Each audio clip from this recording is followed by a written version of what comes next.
Self-care. It's a term that's used often these days, and one that's also often misunderstood, especially when it comes to motherhood. Self-care for moms tends to be confused as a desire for lots of me time and not wanting your kids around. You definitely shouldn't wish away your current season of mothering because you long for carefree days and potentially miss out on important parenting opportunities in front of you as a result. However, motherhood is demanding, and prioritizing taking care of ourselves helps us recharge and also handle the stresses of parenting better. This is important also in order for you to give yourself the very best of yourself to your family. I'm Marisa from Call to Mothering, and I encourage and equip moms who are raising toddlers to teens. In today's video, I'm talking about creative ways to incorporate self-care into your routine as a mom so that you can be the best mother you can be to your kids. Number 1, exercise.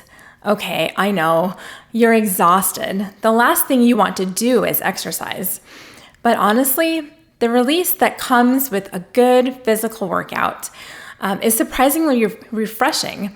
It clears your head and it gets fresh blood and oxygen flowing through your veins. You can't always join a group class at the gym, but you can watch an exercise video at home or take a brisk walk or slow jog around the neighborhood. Even dancing to a few upbeat songs along with your kids is a great way to get in some movement during the day and release those endorphins, which ultimately reduces stress. Number 2, eat well. A balanced diet impacts both your physical and mental health and is a key element of staying fit and happy. As a mom, you have a huge role in setting the eating habits of your entire family. You can involve your children in meal prep, which is a great way to teach them about nutrition and help them develop a passion for healthy living. Planning meals together, shopping for fresh ingredients, and cooking healthy dishes allows you to spend quality one-on-one time while also taking care of your family's health. This simple routine doesn't just help everyone eat better, it turns mealtime into an engaging, educational, and bonding experience. Number 3, have coffee with a friend. This can be done at home while your kids are running around when you can't meet up at a local coffee shop. Even though it may not be the cushy comfort of a Starbucks, the camaraderie and connections that come from sharing a table with a friend are highly refreshing, and they remind us that we're not alone in this. Number 4, do simple, enjoyable activities.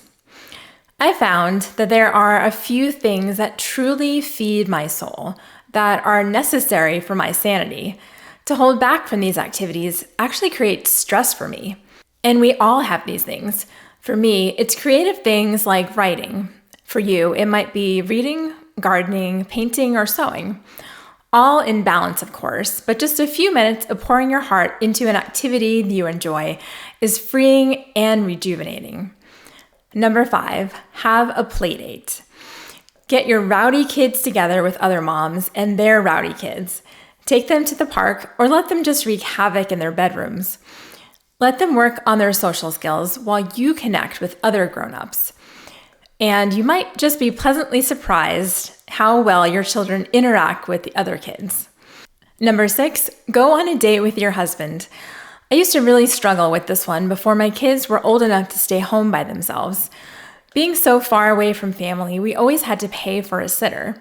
But sometimes it's just worth it to pay the sitter and get out for a little while. After all, we're wives first. So go for dinner or a walk or to an art show, whatever you enjoy. Just make time to be alone, to get together, to talk and reconnect. If you are a single mom, try to get out once a month or so with friends. Number 7, have a family movie night.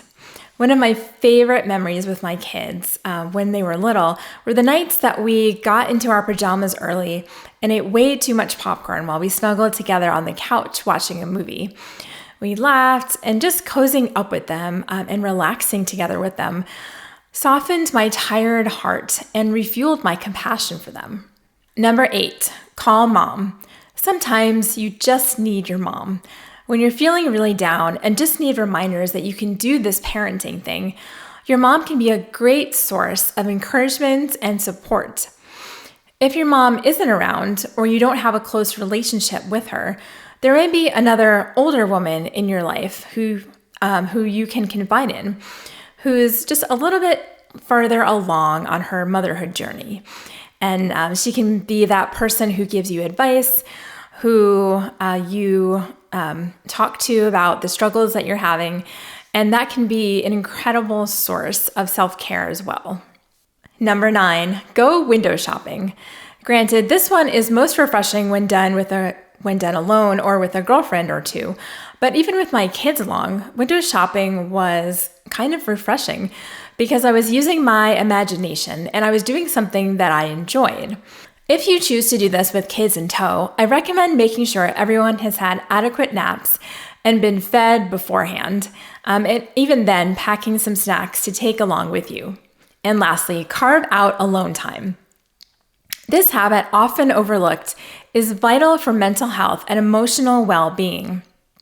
And I know that for so many moms, the idea of taking some time alone, even in your own house, might seem impossible. But you can start small by setting aside a few minutes each day for yourself, maybe 15 to 20 minutes in the morning before the kids wake up, or during nap times, or even in the evenings while your husband watches the kids. When you carve out moments for solitude, ultimately you allow yourself the space to breathe, reflect, and recharge away from the demands of parenting and household responsibilities.